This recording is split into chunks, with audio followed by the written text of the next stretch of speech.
Guys, நான் உங்கள் RK mechanic. இது யாருக்குன்னு பார்த்தீங்கன்னா, நம்ம மெக்கானிக் தோழருக்கும் நம்ம ஃபாலோ பண்ணுற ஃபாலோவர்ஸ்க்கு தான் என்னோட கேள்வி. என்னன்னு பார்த்தீங்கன்னா, நிறைய மெக்கானிக் வந்து கெச்சு செட்டு மாற்றுறீங்க, நிறைய பேர் கெச்சு செட்டு மாற்ற மாட்டீங்க. கெச்சு செட்டு மாற்றாத மெக்கானிக் கிட்ட தான் நான் கேட்குறது. அதேமாதிரி கெச்சு செட்டு மாற்றுற மெக்கானிக்கிட்டையும் கேட்குற டவுட்டு. இந்த வண்டி பார்த்தீங்கன்னா, எனக்கு நேற்று நைட் வந்து பிக்கப் இல்லை அப்படின்னு சொன்னேன். சரி சார் விட்டு போங்க, நான் என்னன்னு செக் பண்ணி வைக்கிறேன்னு. ஆனால் ஒரு மாதத்துக்கு முன்னாடி தான் கார்க்கு மாற்றிக்கிறேன்னு சொன்னார். காருக்கு வந்து அந்த அளவுக்கு தேய்மானம் கிடையாது.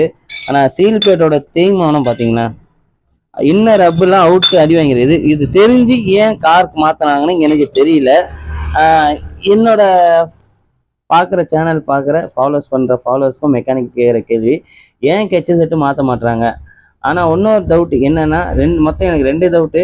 ஏன் கச்சா சிம்மி செட்டாக மாற்ற மாட்டுறீங்க, ஏன் பெல்லு வந்து அடித்து போட மாட்டுறாங்க. இப்போ இதில் பெல்லு நம்ம ரெடி பண்ணி போட்டிருக்கிறோம். சில வண்டியில் ஏன் பெல்லு அடித்து போட மாட்டாங்க தெரியல. அது ஒரு டவுட்டு. இது வந்து ஆக்சுவலாக எனக்கு